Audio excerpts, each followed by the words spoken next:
کی ملاقات ایک خاص شخصیت سے کرواتے ہیں جو پاکستان کے معروف اور بااعتماد ڈینٹل سرجن ہیں، اور ان کا نام ڈینٹل امپلانٹالوجی میں پوری دنیا میں پاکستان کی پہچان بن چکا ہے۔ ان کا کلینکل تجربہ جو ہے 15 سال سے زائد ہو چکا ہے۔ وہ اپنی فیلڈ میں کئی اعزازات اپنے نام کر چکے ہیں۔ ان کو Royal college of surgeon Edinburgh سے امپلانٹ ڈینٹسٹری میں ڈگری حاصل کرنے والے پاکستان کے واحد سرجن ہونے کا اعزاز بھی حاصل ہے۔ ہماری مراد نن ادر دین ڈاکٹر عرفان قریشی سے۔ ڈاکٹر عرفان قریشی نے ابتدائی تعلیم پاکستان سے حاصل کی اور پھر بیرون ملک چلے گئے، اعلیٰ تعلیم حاصل کی، اسپیشلائزیشن کی۔ 2008 میں کنگز کالج لندن سے ماسٹر آف سائنس ڈگری حاصل کی، جس کا شمار دنیا کی بہترین یونیورسٹیز میں کیا جاتا ہے۔ انہیں 2015 میں Royal college of surgeons Edinburgh میں امپلانٹ ڈینٹسٹری کے لیے ایگزامینر کی حیثیت سے تعینات کیا گیا، اور رواں سال وہ اس وقت ایک نئی تاریخ رقم کرنے میں کامیاب ہو گئے ہیں جب وہ پہلے پاکستانی امپلانٹالوجسٹ بنے جنہیں American board of oral implantology implant dentistry نے سرٹیفائی کیا ہے، اور انہیں باضابطہ طور پر اپنے ہاں ڈپلومیٹ کی حیثیت دے دی ہے۔ اس طرح انہیں برطانیہ اور امریکہ دونوں ممالک سے اعلیٰ کوالیفیکیشن حاصل کرنے کا اعزاز حاصل ہوا ہے۔ ان کا شمار اپنے شعبے کے ٹاپ سپیکرز میں بھی کیا جاتا ہے، اور وہ امریکہ، جرمنی، رومانیہ، جاپان، ویتنام اور عراق سمیت کئی ممالک میں لیکچرز بھی دے چکے ہیں۔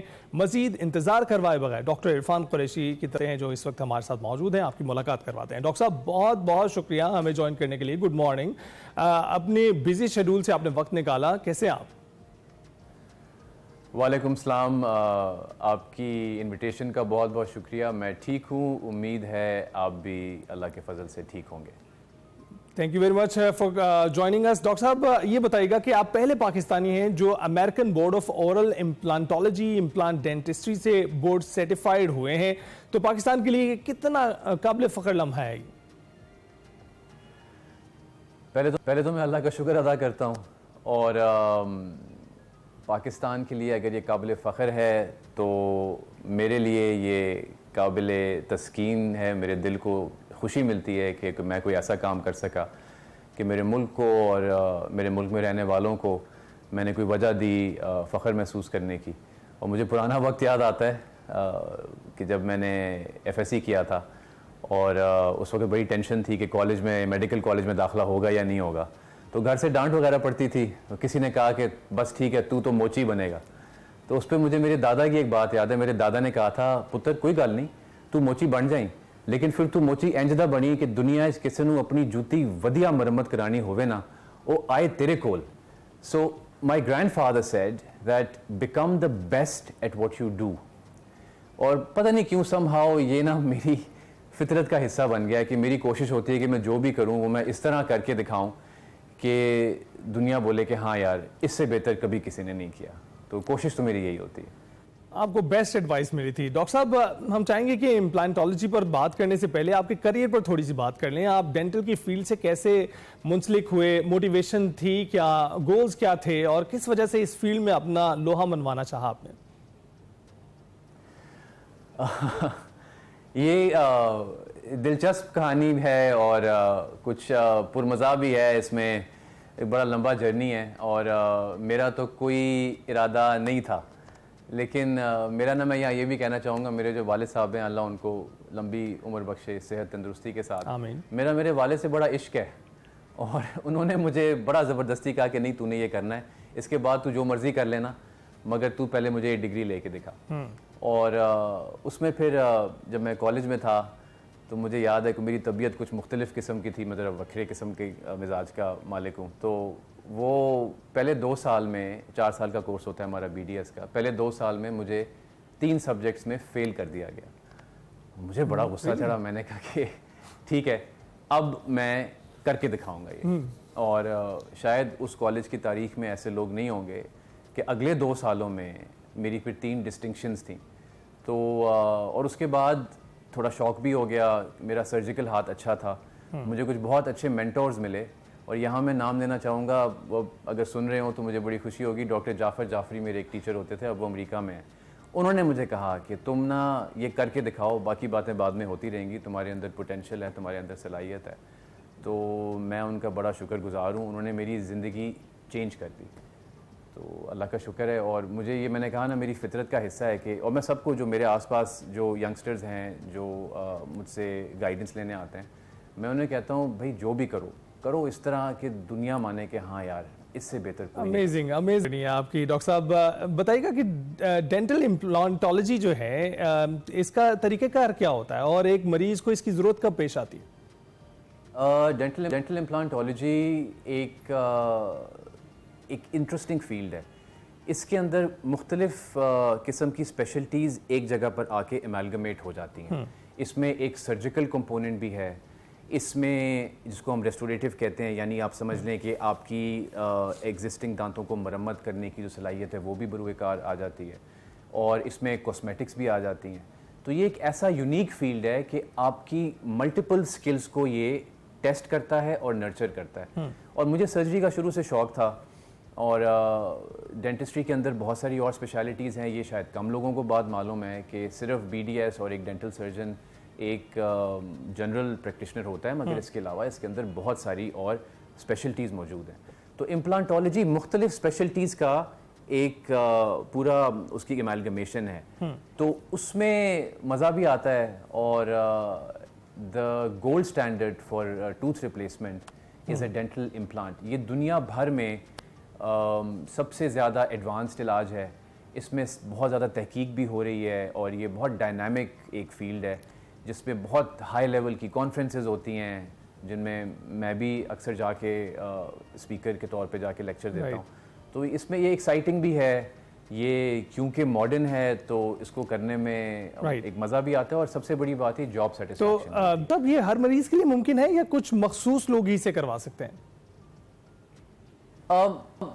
ہر مریض کے لیے میرے خیال سے اس میں بھی نا, میں جب پڑھاتا ہوں تو میں کہتا ہوں دیکھیں پیشنٹ سلیکشن بہت ضروری ہے. ہر پیشنٹ ہر ٹریٹمنٹ کے لیے کوالیفائی نہیں کرتا, اور ایک اچھا کلینیشین, ایک اچھا ڈاکٹر, میں یہاں پر ایک میرے استاد تھے, میں آپ کو ان کا ایک ان کی یہ کہیں بھی بات آپ کے ساتھ شیئر کرنا چاہوں گا. انہوں نے کہا تھا کہ a good surgeon knows how to operate, a very good surgeon knows when to operate, and a great surgeon knows when not to operate.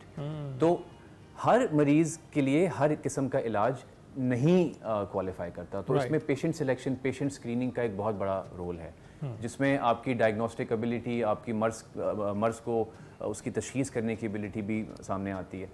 تو نہیں, اس کا سمپل آنسر یہ ہے کہ not every patient is qualified to get an implant, but وہ patients جو کہ medically fit ہیں, جن کے اندر بون لیول اتنے موجود ہیں جو کہ آپ کا ڈینٹسٹ یا آپ کا ڈاکٹر اسکرین کر کے دے سکتا ہے, اور ان کے دانت مسنگ ہیں, yes dental implant is the best option. Well said doctor صاحب. اس کے طریقے بتائیے گا کہ کون کون سے ہیں اور کتنا مہنگا علاج ہے؟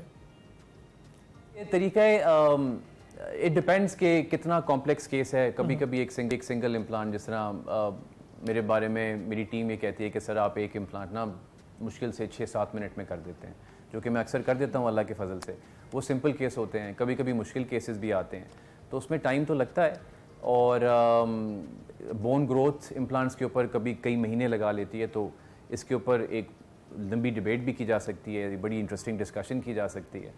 اور جہاں تک اس کی کاسٹ کی بات آ جاتی ہے کہ کتنا مہنگا علاج ہے, میرا اس پہ آنسر یہ ہوتا ہے کہ دیکھیں quality has a price, and good things don't come cheap, but more importantly cheap things are not good.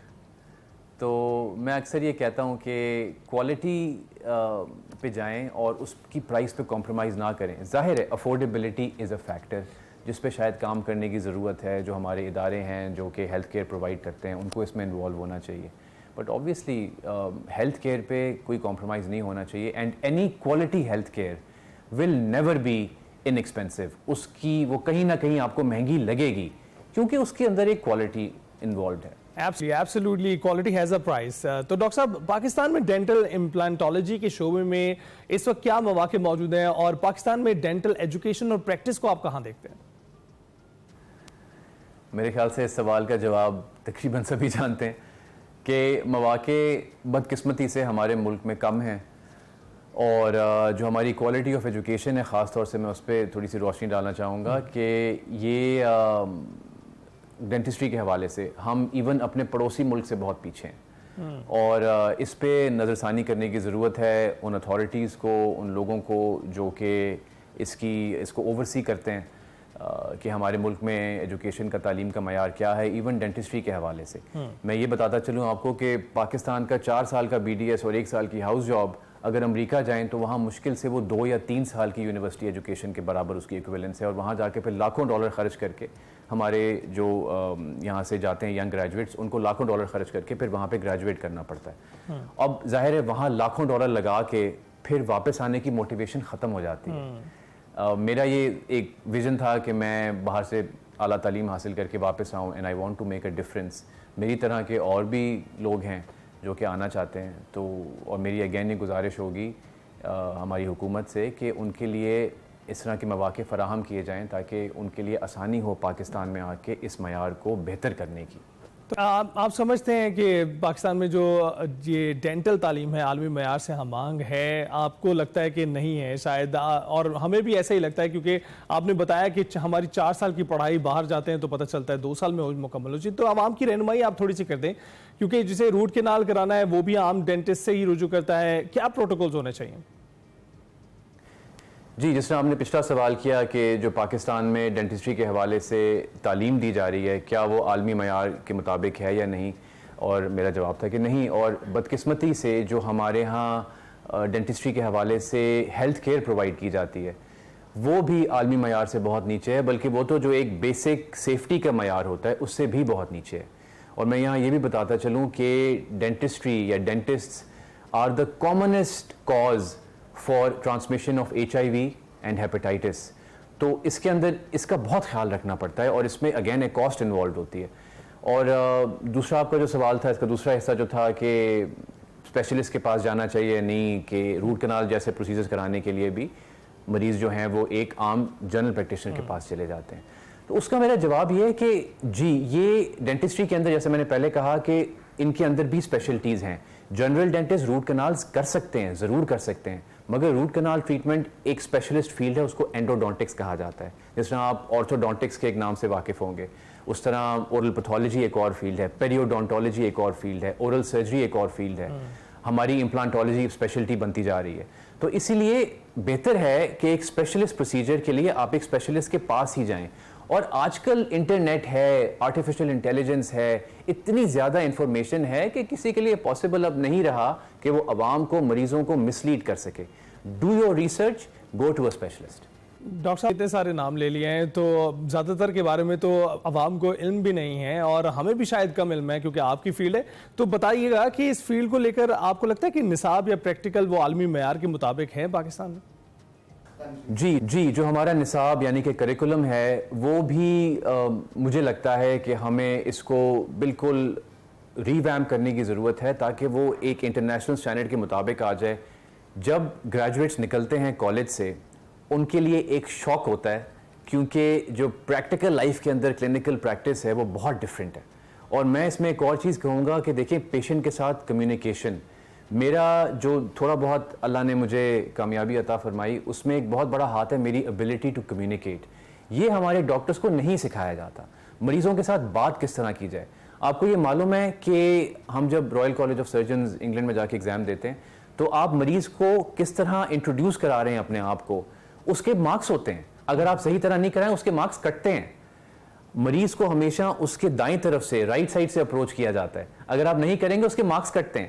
تو ایک چیز کی اور کسی وجہ سے یہ جو مغربی ممالک ہیں یہ ایک ترقی کے اس معیار پہ پہنچے ہوئے ہیں جہاں ہم لوگ نہیں پہنچ پا رہے. اس کی وجہ یہ ہے کہ ہم لوگ آؤٹ ڈیٹڈ ہیں، اور میرے خیال سے آؤٹ ڈیٹڈ ہونے کے ساتھ ساتھ دا ڈیزائر ٹو گرو وہ بھی مجھے نظر نہیں آتی. کہ اگر کوئی شخص ایسا ہے جو کہ یہ بتانا چاہ رہا ہے، اس کو پوائنٹ آؤٹ کرنا چاہ رہا ہے کہ بھائی اس میں آپ امپروومنٹ لے کر آئیں، تو اس کو بہت زیادہ رکاوٹ کا سامنا کرنا پڑتا ہے. تو میرے خیال سے ہمیں ہمارا جو نصاب ہے ہمیں اس کو اپ گریڈ کرنے کی اشد ضرورت ہے. ڈاکٹر صاحب تھینک یو ویری مچ، آپ نے اپنا قیمتی ٹائم دیا ہے. لیکن جانے سے پہلے ذرا ہم چاہیں گے کہ آپ جو طلبہ ڈینٹسٹری کے شعبے میں جانا چاہتے ہیں ان کے لیے اپنا کوئی مشورہ دے دیں. ایک بہت بڑی مسکنسیپشن ہے کہ یہ والا فیلڈ سیچوریٹ ہو چکا ہوا ہے. لوگ ڈینٹسٹری کے بارے میں بھی کہتے ہیں، لوگ اور مختلف پروفیشنز کے بارے میں بھی کہتے ہیں. میری رائے اس کے اوپر یہ ہے کہ یہ غلط ہے، یہ مسکنسیپشن ہے. پاکستان میں آج بھی ایک چیز کی بہت کمی ہے، بہت بڑا فقدان ہے، اور وہ ہے کوالٹی. تو آج بھی اگر آپ کسی بھی فیلڈ کو چوز کریں گے نا, چاہے وہ ڈینٹسٹری ہو چاہے کچھ اور ہو, اپنا لوہا منوانے کے لیے be the best at it. ایک وہ جو پیشن ہوتا ہے نا, وہ جو جنون ہوتا ہے کہ اپنے کام کو عبادت کی طرح کریں اور اتنی محنت کریں, اتنا زیادہ اس کے اندر آپ ڈوب جائیں اور اتنے جنون کے ساتھ جائیں. میرا یہ ایک بلیف ہے کہ جب قدرت آپ کا جنون دیکھتی ہے نا, تو قدرت بھی اپنا فیصلہ تبدیل کر دیتی ہے. اپنے کام سے محبت کریں, عبادت کی طرح اپنی پڑھائی کو لیں. بہت شکریہ ڈاکٹر صاحب, آپ نے بہت مفید مشورے دیے ہیں ان طلبہ کو کہ جو اب ڈینٹسٹری میں آ رہے ہیں. اور ڈاکٹر صاحب کہہ رہے ہیں کہ بہت خلا موجود ہے, بہت سپیس موجود ہے. اگر آپ اسے جوائن کرنا چاہتے ہیں تو ڈاکٹر صاحب نے نہ صرف اپنے ذریعے اس کی راہ ہموار کی ہے, بلکہ آپ کو روشنی بھی دی ہے جس کے سہارے آپ اپنے ٹریکس کا تعین کر سکتے ہیں اور مختلف شعبے ہیں جس کو اپنائیے اور ڈینٹسٹری میں نام روشن کیجیے. بریک کے بعد حاصل ہوں.